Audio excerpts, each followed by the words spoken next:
Welcome to the Bold Goal Crusher podcast. For anyone looking to stop letting life get in the way and start crushing bold goals.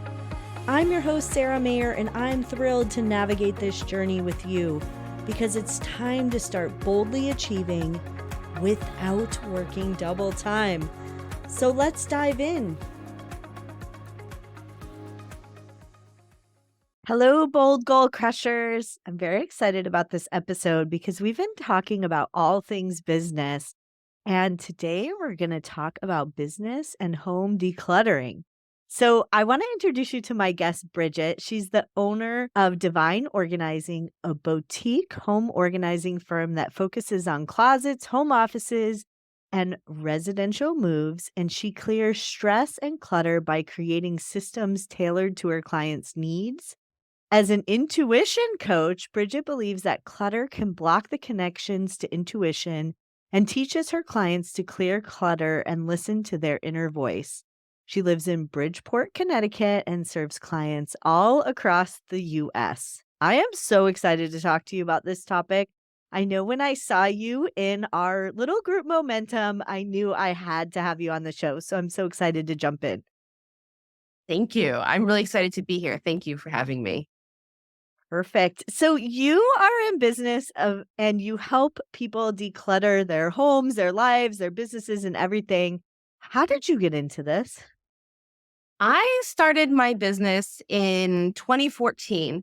I was out in Silicon Valley, the mecca of tech and business and startups and entrepreneurs. And I've always had a love of homes and of creating homes. And I had a friend who said, "You're so good at this. Why don't you try it out in my home? And I'll spread the word if you're good." And I was good. And I got to work in the homes of some of the top Silicon Valley angel investors, down to like students who were like, "I have $300. What can we do?" I've served them all. And I love the process of hearing people's stories and getting to know them, seeing how the clutter was created, connecting it to the stories that they're telling me and everything, and helping them to clear it out. And then I moved back home to Connecticut and set up shop here 5 years ago. Wow. What a cool story. I'm sure you've seen lots of things. And I'm also sure that there's like this thing where people clean up their home before the cleaning lady comes. Mhm. I'm also sure that you've seen some people who are maybe a little embarrassed or not very excited to have somebody come into their home. Can you put our listeners at ease about that? Oh, yes. Yes, I can. I do advocate cleaning up before the cleaning lady comes. I do that. But when it comes to your home organizer coming into your home, we don't care. We just want to help. We're in service. We're there to serve you, to help you, to understand you, and to solve a problem that you have. So if you it's a judgment-free zone. Any good organizer will say, "Don't worry, no judgment." And there is no judgment. I go into a home and I see all the stuff all over the place. It tells me a story. I don't want you to clean up. I don't want you to hide things. It, you're very vulnerable when you invite somebody to come in and like root around your underwear drawer, root around your junk drawers. We see the intimate details of your lives. And it takes trust and a leap of faith to hire a home organizer. But there is no judgment. I look at that mess and I'm just like, I just want to transform it. Just give it to me. I'm happy to see it. I'm happy to Yeah. see it. It probably does allow you to see more of the story of how they got there.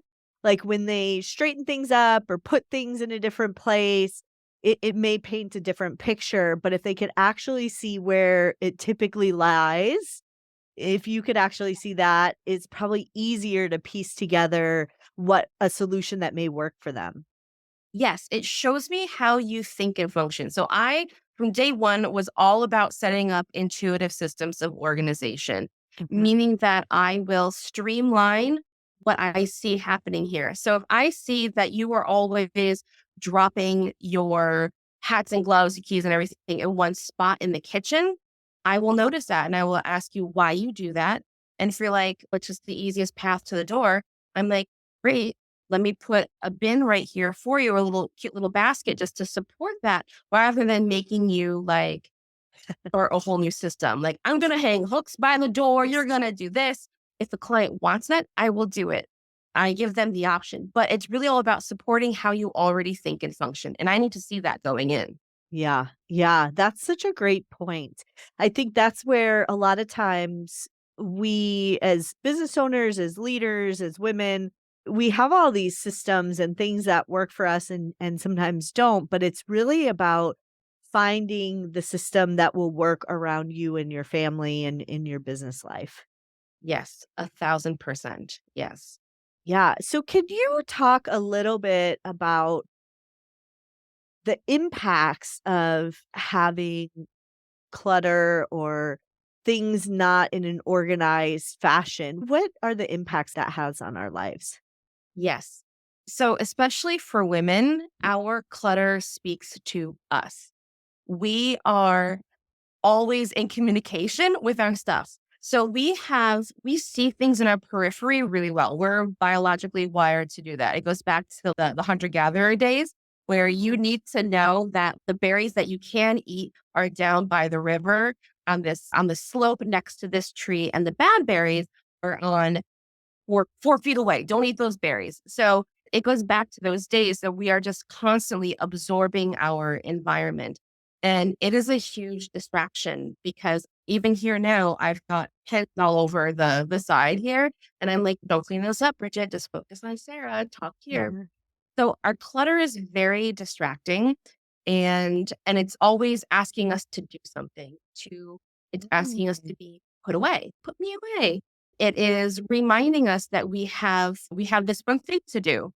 It's also aesthetically not pleasing. And to me, as someone who's focused on the energy, like creating home is also about the energy of home, and clutter that piles up in the corners that sits there for weeks or months and years. I've seen that happen. It blocks your connection, and it blocks the flow of the energy in the home. It makes it stale. Wow. And then how does that impact, like, if somebody's working from home? How does that impact them? It's hard to focus Yeah. when you've got it's like having 4 kids all vying for your attention in a way. It's distracting and it's hard to focus. That's the main thing. Because let's say you're focusing on your work and then you get up to use the restroom, right? So you just like, oh, I'll just take this bowl here. It's been sitting there and I'm going to put it in the living room where I've been wanting to put it. And then you put it there and then you're like, oh, shoot, I forgot to fold the blankets. So you fold the blankets. And before you know it, you are just taking care of your house from one end to the other, or you're making a phone call or you're sending a text message. And then half an hour has gone by and you are just distracted. Then you have Yeah. to get back into all you need to do is go to use the restroom, but now half an hour has passed and you have to get back into the flow of focus. And that is hard once you've been distracted. Yeah. Yeah. And you talked a little bit about how it's like the mental load. It's, "Oh, I need to do something about" you mentioned pens on your desk, or, "I need to do something about that," and then it really takes a toll, but it clogs up our brain so we're not able to focus. But how does one get started? Because I think about it and I'm like, it's overwhelming to even think about organizing. Organizing always starts with decluttering. You have to get rid of what no longer works, what no longer serves you in your home, what's no longer you. If we're talking just a short, I'm going to give myself 5 minutes to declutter because I'm going insane. This is driving me nuts. Then I just recommend setting a time. I do this for myself. Set a timer for 5 minutes and I will just put things away. Boosh, boosh, boosh, boosh. It works for me. I can clear a room in 5 minutes because I already have systems in place. Like it works because we're human. There's always going to be mess. I'm not saying like we have to live in these like sparkling minimalist homes. That is not my vibe. Uh, but it is about having systems in place already to support Yeah. so that you have that pile of papers sitting on your desk. You're like, all right, I'm just going to take 5 minutes and file them. You already have a file system in place. Boom, boom. You can open your desk drawer. You can drop your headphones, your Bluetooth, whatever, your mouse into the text side of your drawer. You can drop your pens and your post-it into the post-it side of your drawer. Then everything else can just go in. It's really about having systems in place to help you. Yeah. If you Yeah. don't have them, then it's hard. And if somebody has no systems or they're looking for new systems, where could they start? What would you suggest? Everybody actually has I call it like organized chaos. And anybody Hmm. who's really messy understands this. But you already are organized. Like, you keep your pens all in one spot. You keep all your money stuff in one spot. I have a freebie and I call it it's the 5 minute decluttering challenge. It's an intuitive decluttering challenge. And it's designed to help people understand like what to keep and what to let go of. Because that's where a lot of my clients get hung up.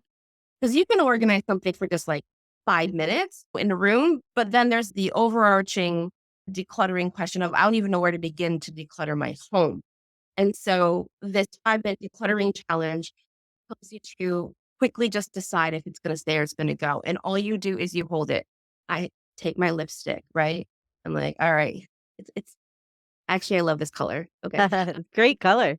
Thank you. So I'm going to hold it and I'm just going to say, all right, I'm holding it, feeling it. And I get the instant answer of, do I keep it or do I toss it? Do I let it go? Is it yes, no, or a maybe? All right. But I have to trust that initial reaction. I have to respond to it. So I have to do what it says. And that helps me and whoever does this to trust their intuition and to build that connection more. I am a firm believer in the connection between our clutter and our intuition, our clutter and our mental load. And so I hold this lipstick and it says, I'm like, yes, it makes me happy. I love it. I'm going to keep it. It goes in the keep. This pink pen, this pink Sharpie, same thing as, oh, this color. No, actually, it's dried up. I don't need it. Off it goes. So Yeah. it's just in very small ways, helping you to one, declutter, two, build a connection with your intuition, three, trust yourself. All about Yeah. trust yourself. Yeah, and I think there's so many things that we collect in life. Like I also have a pink Sharpie, which is funny if you're watching on YouTube, it's right here. But I have 3 here. Do I need 3? I'm not sure if I need 3. And so sometimes things just build up. So I love that you really ask people to trust their intuition because I never heard anybody say we all have a system. It's just organized chaos and we know what to do. Everybody knows how to organize. It's just sometimes overwhelming. Like, where do we get started?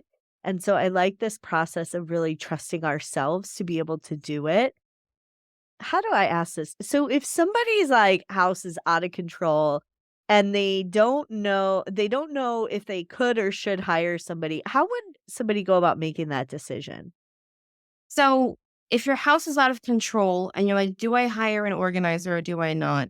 I think the question of hiring someone can often just be daunting. Mm. So maybe it's let me just talk to some organizers and see what's up, see what's available, see how they work, see if this is something that I can do. And you'll learn a lot in that process because every organizer is different. I love to focus on helping women in business, especially in their home offices and their wardrobes. And because I too am a woman in business with an office and a wardrobe. I love that stuff. So that's my focus, but every organizer has their own focus. So talk to some, see who you jive with. It really is that jive. It's that connection. That's the most important thing. Mhm. And I know every organizer is different, but what might somebody expect? Like, what does an organizer do when they come into the home? Like, how does that process work? So an organizer should always perform a consultation.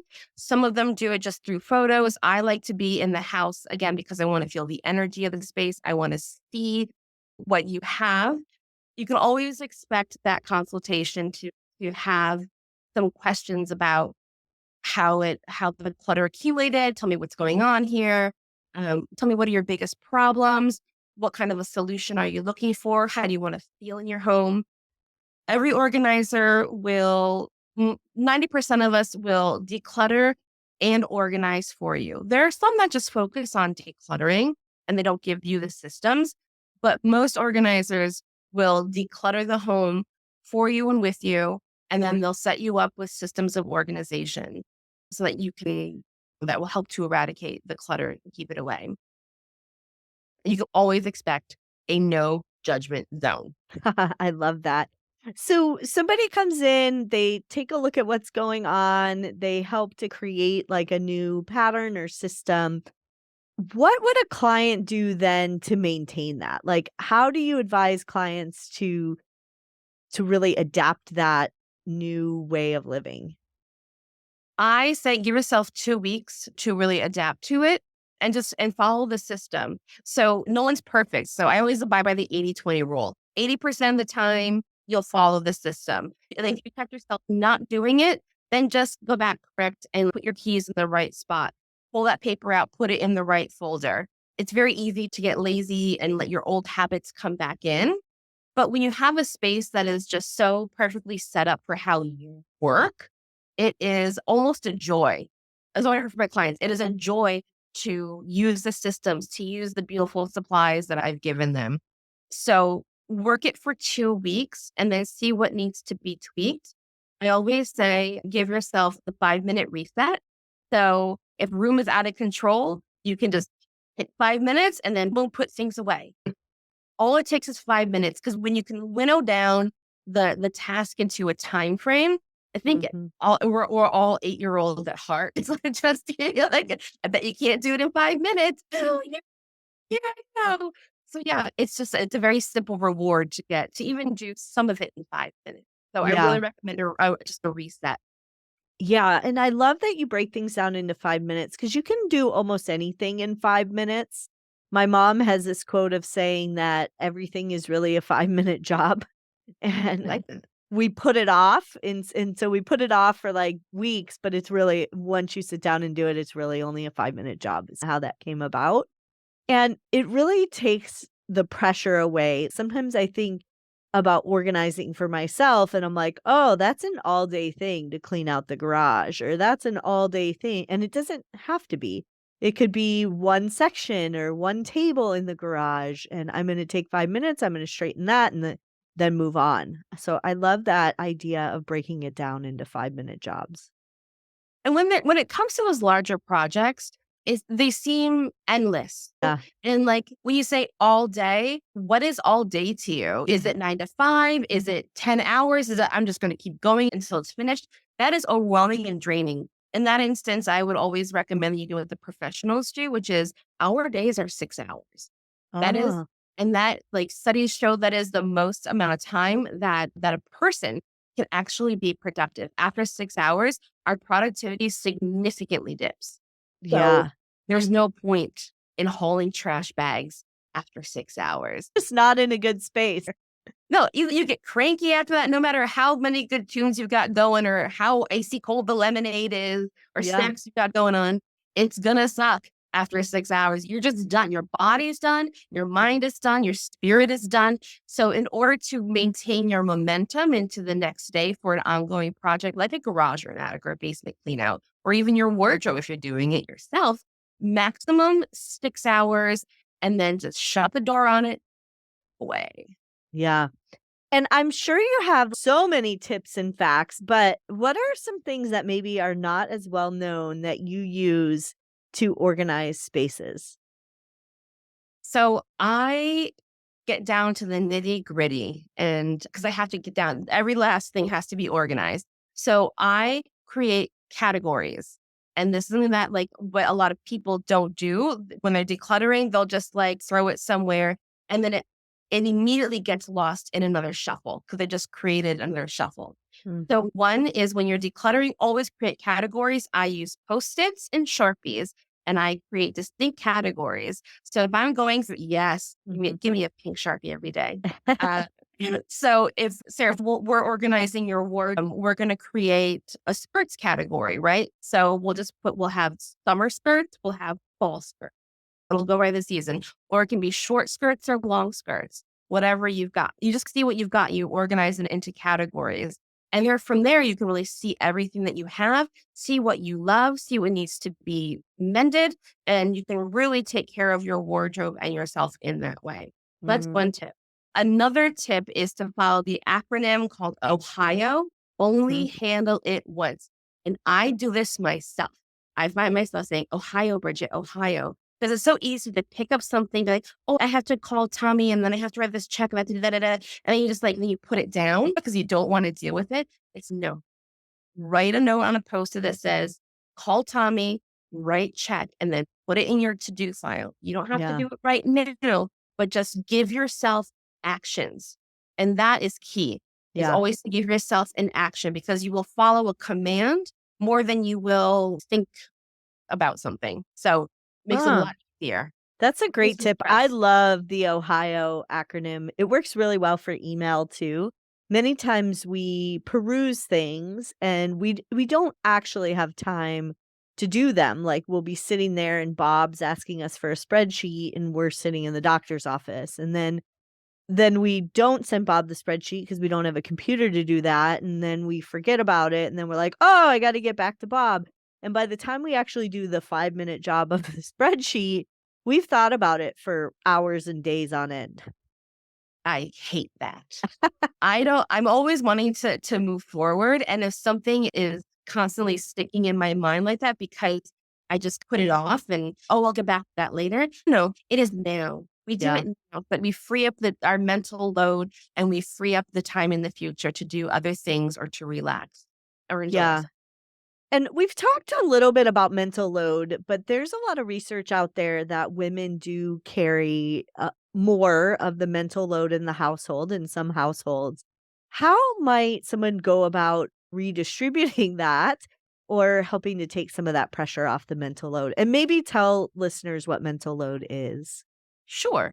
Okay. So mental load is how much stuff we carry in our minds, and that is related to the tasks that we do around the house. So typically, women are expected to do most of the housework, for example, whether you have a family or you're duo or you're single, you are expected to do most of the housework. And when it comes to, and I work with mostly women who are working. And what I see is that she has to carry the mental load for her job, whether it's her clients or her boss or her team. She's carrying around the load of work. And then she's carrying around the load of caring for her children, caring for her house, caring for her husband or her partner. What I like to do is when a woman comes to me and says, there's too much here and I am overwhelmed, I can feel the heaviness on Yeah. her. And I want to just pull these things out. They feel like sticks to me. Or rocks. And I'm just like, I want to take them off of her. And so I see what those things are. And usually it involves tasks around the home. Mhm. And because it is I have yet to meet someone who is truly enthralled and loving, loves to clean the house or constantly do laundry because Well, laundry. it's like those things that in business, it's all the things that you do, but at home, it could be like Bobby needs his soccer cleats and they need Mhm. to be washed. And then when they're washed, they need to be turned upside down to dry. They can't go in the dryer. And then his shoelaces need to be removed before washing, like all those things. All those And things. then they smell, and so we put air fresheners in them or whatever, and then they Yeah. need to all be put back together before he goes to soccer. So it's not just taking him to soccer, it's all those things around that. It's all the things that are soccer related so that Mhm. Tommy can get there on time and be the soccer star that he is. So I believe I'm a firm believer in sharing the load. Mm. So it's about having your children participate in the care of the home. I have seen children, I met them when they were 4 and their mother took care of everything. She did everything for them out of guilt. She did everything for them. And now they're in college and they don't know what to do. They don't know how to take care of themselves. So Yeah. teaching your children how to care for a home, how to care for their own things is really important because yes, you will still have to remind them to do their chores. You'll have to remind them to do this and that, but they are doing it and they are learning. Mm. And at some point, if you're like my parents, you put the fear of God into your children and if you don't do those chores by Saturday noon, there's repercussions. Yeah. So I had a client who was a kindergarten teacher, so this explains a lot. But she made everything into a game, and so mhm, she didn't mind doing the laundry. So she would do the laundry, and then she would toss it all in a basket. And so Friday night, they would have a family race to find their clothes and put them in their own baskets, go upstairs and put those clothes away, whatever that meant. So one child liked to hang all their clothes, the other child liked to fold it and put it in drawers. And whoever came down first got to pick the movie for movie night.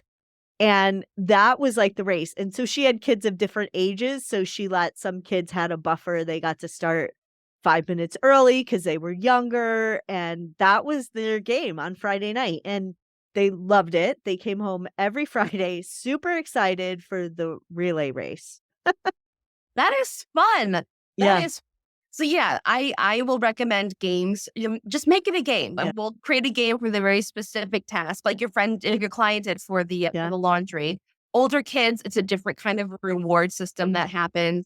But it's really, if we can bring joy into something, bring fun into something, then that lightens the load immediately. And then when it comes to which is spouses or significant others or roommates, it's an adult conversation about how you taking care of everything is impacting you.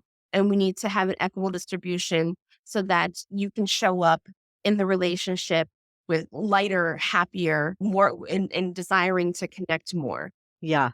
Yeah. Because if you're always doing dishes, you're always doing laundry, you're tired and you don't have time to connect with your significant other. Yeah. Yeah. Really great points. I could talk to you all day. I know that you have a free resource. Would you mind sharing that with the listeners again, how they might grab that and then what they might expect from it? Yes, absolutely. My freebie is the 5-minute intuitive decluttering challenge. I spoke about it earlier, and it will teach you how to know what to release and what to keep. And you just do it for 5 minutes and it will connect you with your clutter. It'll show you why it's there and it will teach you to trust yourself. So I love it. I love it for that. It's very simple, but it's quite revealing. Perfect. And we'll go ahead and drop that link in the show notes for you to grab that. Thank you so much for being on the show. Again, I could have talked to you forever, but I truly appreciate you coming on and helping us declutter our lives and our businesses. Likewise, Sarah. Thank you for having me. I really enjoy it. Thank you. Yeah. All right, bold goal crushers. It's time to crush your goals and everything that gets in the way, including clutter, so you don't have to work double time. So let's get to it. Thank you for tuning in to the Bold Goal Crusher podcast, where we crush goals and everything that gets in the way. I always love to support my community.